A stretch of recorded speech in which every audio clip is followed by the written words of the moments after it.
इस वीडियो के अंदर हम टेंस की टेंशन दूर करने वाले हैं बहुत ही बेहतरीन तरीके से और बहुत ही बेहतरीन कंटेंट के साथ दोस्तों। सबसे पहले देखिए टेंस होता ही क्या है। तो it is a form of verb, यानी एक ऐसी वर्ब की फॉर्म है जो हमें एक्शन का टाइम बताता है। यानी सबसे पहले मोटा मोटा कहीं तो टेंस है वो क्या करता है, तो टेंस हमें टाइम का एक्शन बताता है। सेकंड हम सोचते हैं तो ये क्या करता है, सेकंड का ये हमें एक्शन का टाइप भी बताता है दोस्तों। तो हम अगर टाइम की बात करते हैं तो टाइम के प्रकार यानी टाइम के टाइप कितने होते हैं। सबसे पहले आ जाता है पास्ट टेंस, यानी जो बीत चुका है, भूतकाल। प्रेजेंट टेंस यानी जो अब चल रहा है वर्तमान के अंदर। और फ्यूचर टेंस वो जो आगे आने वाला है दोस्तों, उसे आप फ्यूचर टेंस कहते हैं। इसके बाद नेक्स्ट आ जाता है, अगर हम देखते हैं टाइप, तो टाइप भी चार भागों में बटे हुए हैं दोस्तों। Indefinite tense, continuous tense, perfect और perfect continuous tense. Indefinite tense जो काम बार बार होते हैं, लगातार होने वाले, जैसे कि आज हुआ, कल सुबह वो हुआ था और आने वाले कल को होने वाला है सुबह सुबह, यानी जो कल हुआ था वो वाला काम, आज सुबह हुआ था वो वाला काम और कल सुबह होगा वो वाला काम। तो ऐसे काम आप इंडेफिनिट टेंस के अंदर शामिल करते हैं। कॉन्टिन्यूस के अंदर वो काम जो चल रही हो, जो एक्शन चल रहा हो, उसे आप कह सकते हैं कि कॉन्टिन्यूस टेंस में है। परफेक्ट के अंदर वो करते हैं जो एक्शन कंप्लीट हो चुका है, वो काम जो पूरा हो चुका है, पूर्ण हो चुका है। और परफेक्ट कॉन्टिन्यूस के अंदर जो कुछ तो हो चुका है और कुछ चल रहा है अभी भी, तो वो आप परफेक्ट कॉन्टिन्यूस टेंस के अंदर शामिल करते हैं दोस्तों। इसके बाद देखिए सिंपल और इंडेफिनिट टेंस, यानी आप कैसे टेंस की पहचान करेंगे। तो सबसे पहले देखिए टेंस सिंपल है तो वर्ब भी सिंपल आएगी दोस्तों।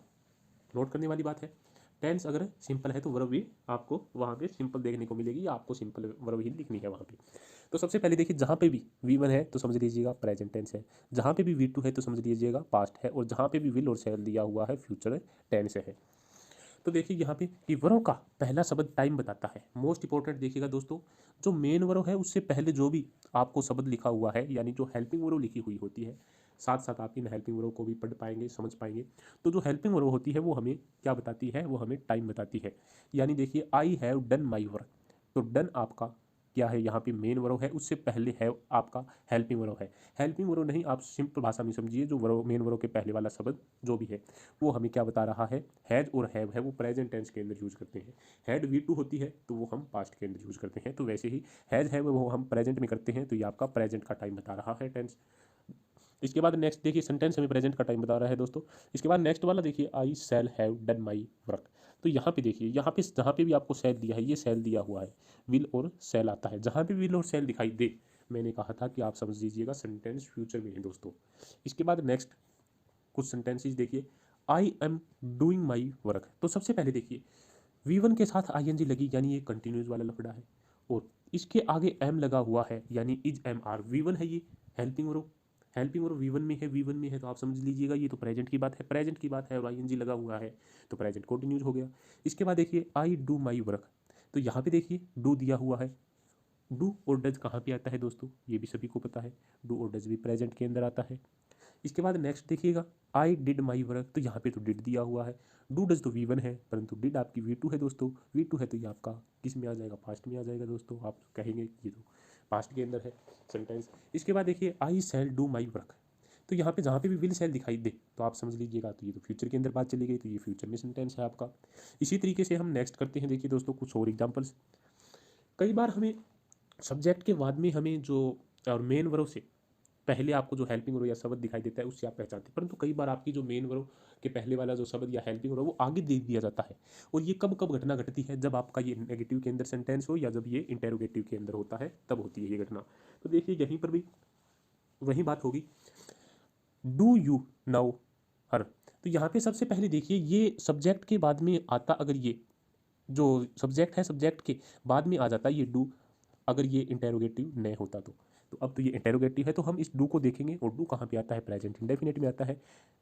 तो आप हमें स्पष्ट ही कमेंट करके बता सकते हैं कि ये आपका कौन सा है, ये तो आपका प्रेजेंट का है। सबसे पहले आप प्रेजेंट, पास्ट और फ्यूचर पहचानना सीखें। इंडेफिनिट वगैरह में मेरे मुंह से निकल जाता है, इन लफड़ों में एक बार मत पड़िए।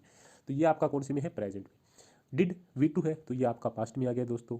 विल सेल जहाँ पे भी दिखाई दे फ्यूचर, आप आंख बंद करके पूरे विश्वास से आप कह दीजिएगा ये फ्यूचर में है। और आर दिखाई दे तो इज एम आर V1 है दोस्तों, V1 है तो ये आप कहाँ पे करेंगे, तो ये आप प्रेजेंट में करेंगे। वाज और वर, यहाँ पे देखिए वर लिखा हुआ है तो आप कहेंगे ये तो पास्ट की बात चल रही है, पास्ट का टाइम बता रहा है सेंटेंस। ये वाला सेंटेंस है विल दिया हुआ है तो ये आपका कौन सा, फ्यूचर का बता रहा है। तो पहले शब्द के अनुसार सब्जेक्ट आता है। अब ये वाली बात देखिए, आप पीछे वाले एग्जाम्पल में दिखा देता हूँ मैं आपको ये बात कैसे प्रूफ होती है। तो ये वाला शब्द है एम, इससे पहले सब्जेक्ट यानी एम के साथ आई का यूज़ करते हैं हम। इससे पहले और भी एग्जाम्पल देखिए, यहाँ पे भी आई वाले हैं, रुकिए एक बार 2 मिनट। यहाँ पे देखिए, अगर ये इंटेरोगेटिव नहीं होता, एक बार इसको बता दीजिए, तो ये आर यहाँ पे आया हुआ होता और साथ में यहाँ पे नोट भी होता दोस्तों। तो हम कैसे पता करते, तो ये हम यहाँ पे देखते भी नोट है तो नेगेटिव में है, फिर हम देखते भी नेगेटिव में है तो इसके पहले वाला जो मेन वर्ब है उससे पहले नोट आ गया और उससे पहले क्या दिया हुआ हमें, वो पहले वाला शब्द यानी वो आर देखेंगे हम, या यहाँ पे जो कुछ भी होगा। तो देखिए यू है, ये फिर आगे होता, आर पीछे होता, तो यू के अकॉर्डिंग प्लूरल सब्जेक्ट के साथ है, प्लूरल है जो हेल्पिंग वर्ब, यानी हेल्पिंग वर्ब प्लूरल होगी तो सब्जेक्ट भी आपका प्लूरल ही यहाँ पे दिया हुआ है। इसके रिलेटेड और भी आगे एग्जाम्पल आएंगे, उस तरीके से मैं आपको या उस सेंटेंस से मैं आपको अच्छी तरह समझा पाऊंगा।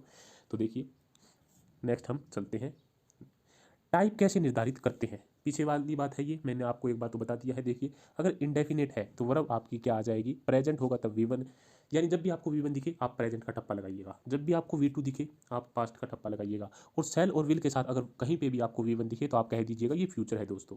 यहाँ पे भी देखिए पीछे वाले एग्जाम्पल्स के अंदर बिना किसी दिक्कत के विल है, विल के बाद जो आपको बी और ING दिया हुआ है, फ्यूचर की बात चल रही है। वैसे ही यहाँ पे आर वाला भी मैंने आपको बता दिया है, तो ये बात रिपीट हो रही है थोड़ी, आप 2 बार 3 बार आपको इसको समझेंगे, आप आसानी से समझ पाएंगे।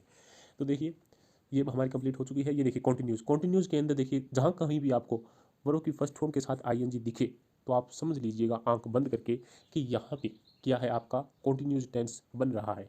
यानी जो ING है, वर्ब के साथ जो ING लग जाता है तो वो ING सेंटेंस को कॉन्टिन्यूस बना देता है। ING के साथ हमेशा बी का यूज करेंगे, यानी बी की जो भिन्न भिन्न फॉर्म होती है, फर्स्ट सेकंड और थर्ड फॉर्म, मैंने पहले ही कहा इज MR प्रेजेंट के अंदर आता है, और बी की जो सेकंड फॉर्म होती है वाज और वर, वो आपकी पास्ट के अंदर आती है। इज MR सिंगुलर के साथ, जो आर वाला है ये आपका प्लूरल के साथ और MI के साथ आ जाता है।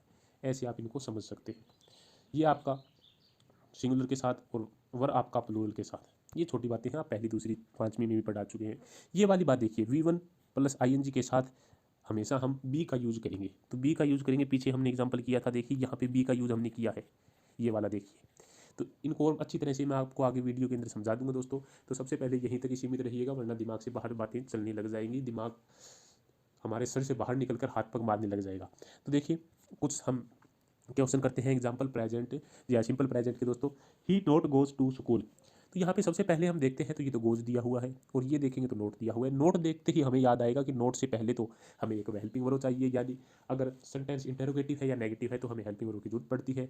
और उससे पहले हमें यहाँ पे दिखाई देता है सब्जेक्ट, अगर सिंगुलर है तो यहाँ पे सिंगुलर हेल्पिंग वर्ब आएगी। तो आगे यहाँ पे देखते हैं गोज दिया हुआ है, यानी ये V1 है, तो यहाँ पे प्रेजेंट का है, तो प्रेजेंट का है तो ये नेगेटिव बनना चाहिए, तो प्रेजेंट के नेगेटिव के अंदर तो यहाँ पे डज आता है दोस्तों, तो हम यहाँ पे ऐड कर देंगे डज, तो he does not goes to school. तो गोज नहीं रखना है यहाँ पे, क्योंकि यहाँ पे डू के साथ में ES लगा हुआ है तो ये कट जाता है, तो गोज का ES कट जाएगा, गो और यहाँ पे रह जाएगा, और ये ES है डू के साथ लग जाता है, यानी he does not go to school. ऐसे आपका बिल्कुल सही होगा। अगर ये आप गोज रख देते हैं तो आपका सेंटेंस गलत माना जाएगा, ये याद रखिएगा। नेक्स्ट आ जाता है दे does not enjoy staying at home, तो यहाँ पे दे दिखा हुआ है यहाँ पे, और ये नेगेटिव के अंदर है और ING वाला है। तो सबसे पहले आप ये रखिएगा कि जब भी आपको प्लूरल सब्जेक्ट दिखाई दे तब आप यहाँ पे क्या करेंगे, डू या डज का प्रयोग करेंगे, यानी हम जो मेन वर्ब है उससे पहले वाला शब्द जो हेल्पिंग वर्ब वाला होता है वो उसके अकॉर्डिंग सब्जेक्ट आता है। तो अगर ऑप्शन के अंदर आपको डू या डू नॉट दिया हुआ है और यहाँ पे आपको एरर फाइंड करना है तो आप इसको गलत करेंगे। अगर यहाँ पे ही दिया हुआ है और ये डज नोट बिल्कुल करेक्ट है यहाँ पे, और ऑप्शन के अंदर आपको अगर ही दिया हुआ है तो आप इसको सेलेक्ट करेंगे, ही या कोई अदर नेम हो गया। परंतु इस सेंटेंस के अकॉर्डिंग हम स्पष्ट देखते हैं, अगर इसके ऑप्शन के अंदर आपको डू नोट दिया है तो आप डू नोट सेलेक्ट करेंगे और कहीं पे भी एरर आप इसके अंदर नहीं दिखाएंगे।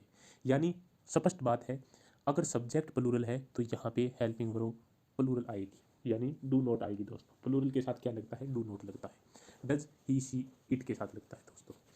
इसके बाद दोस्तों नेक्स्ट आ जाता है, देखिए क्या कहा है next example, he do not live in Delhi, तो ये बात अब सेंटेंस के अंदर थोड़ा सा और बदलाव कर दिया है, बात वहीं पे डज, तो ये तो प्लूरल के साथ लगता है, हम पहले ही कर चुके हैं दोस्तों। इसके साथ तो डज आएगा, तो he does not live in Delhi, ये सही हो जाएगा। नेक्स्ट वाले में कुछ और ही, फोर्थ जो सेंटेंस है उसमें कुछ और ही लफड़ा किया हुआ है। देखिए do not they help him, sentence क्या है, इंटेरोगेटिव है, और साथ में और भी क्या है, इंटेरोगेटिव है, साथ में ये नेगेटिव भी है। तो यहाँ पे देखिए नोट यहीं पे रहेगा दोस्तों, वो सॉरी डू यहीं पे रहेगा, इंटेरोगेटिव है तब। और इस नोट को हम, मोस्ट इंपॉर्टेंट बात है, मेन वर्ब, और मेन वर्ब जब भी दिखाई दे तो आप मेन वर्ब के तुरंत पहले, अगर नेगेटिव में है तो नोट सबसे पहले आ जाएगा, यानी मेन वर्ब के पहले आ जाएगा। समझे आप? क्या आएगा पहले? पहले आपकी जो अगर इंटेरोगेटिव है और साथ में नेगेटिव है तो सबसे पहले आपका आ जाएगा क्या? Helping verb. सेकंड आपका क्या आ जाएगा? सब्जेक्ट। थर्ड आपका क्या आ जाएगा? नोट। और फोर्थ आपका क्या आ जाएगा? Main verb. लास्ट में जो अच्छा जो भी लफड़ा बचा हुआ है वो आप लिख दीजिएगा। ऐसे आपका सिस्टम ये बैठ जाता है। तो यहाँ पे क्या है, ये वाला नोट यहाँ से उठा के हमने यहाँ पे शिफ्ट कर देंगे, हेल्प से पहले, सब्जेक्ट के बाद और हेल्प यानी मेन वर्ब से पहले। नेक्स्ट देखिए क्या बात कही है, अगर नोट शुरू में आए तो डोंट दे हेल्प हिम होगा। यानी ये जो नोट है, अगर हम इसको एक अलग तरीके से भी लिख सकते हैं ऐसे, तो हम ऐसे करेंगे। अगर ये अलग अलग नहीं लिख सकते, हम डू नोट बिल्कुल भी नहीं लिख सकते, यहाँ पे हम डोंट लिख सकते हैं, तब ये आपका सेंटेंस फिर भी सही हो जाता है। यानी या तो आप इसको नोट को यहाँ पे शिफ्ट कीजिएगा अगर ये अलग अलग लिखे हुए हैं तो, अगर ये साथ लिखे हुए हैं तो आपका ये बिल्कुल सही हो जाएगा। तो यहाँ पे सबसे मेन बात क्या है कि आपको जब भी सेंटेंस दिया हो do not they help him, तो आप सबसे पहले देखिए ये अलग अलग है, अलग अलग है तो नोट आपका मेन वर्ब से पहले और सब्जेक्ट के बाद में शिफ्ट कर देना आपको, और कुछ भी नहीं करना। अगर ये डू नोट यानी डोंट लिखा हुआ है, साथ साथ के अंदर है, ये दोनों है, तो आप क्या करेंगे, यहाँ पे इन दोनों को अटैच कर देंगे। और आप इसको ऐसे भी लिख सकते हैं, मान सकते हैं इसी सेंटेंस को आप ऐसे लिख सकते हैं, परंतु ये साथ साथ होना चाहिए, परंतु ऐसे नहीं कि डू कहीं पे है, नोट कहीं पे है, फिर दे, फिर हेल्प हिम, ये गलत हो जाएगा आपका। तो ऐसे आपका हो जाएगा। ये दोनों स्ट्रक्चर आप नोट कर दीजिएगा अपनी नोटबुक के अंदर, बहुत इंपॉर्टेंट है, ऐसे आप इनके अंदर लिख सकते हैं इन स्ट्रक्चर के अंदर। तो इसका नेक्स्ट पार्ट जल्द हाजिर होगा दोस्तों। अगर पसंद आए तो वीडियो पर कमेंट कीजिएगा भर भर के, कुछ धन्यवाद थैंक यू वगैरह भी लिख दीजिएगा। मैं भी एक बार लिख देता हूँ, ये मैंने क्या लिख दिया, ये लिखता हूँ। थैंक्स दोस्तों वीडियो को देखने के लिए, जो लास्ट तक बना हुआ है। ज़्यादा कुछ नहीं तो 1-2% इस वीडियो को आपको जरूर समझ में आया होगा। वीडियो को देखने के लिए धन्यवाद। जय हिंद।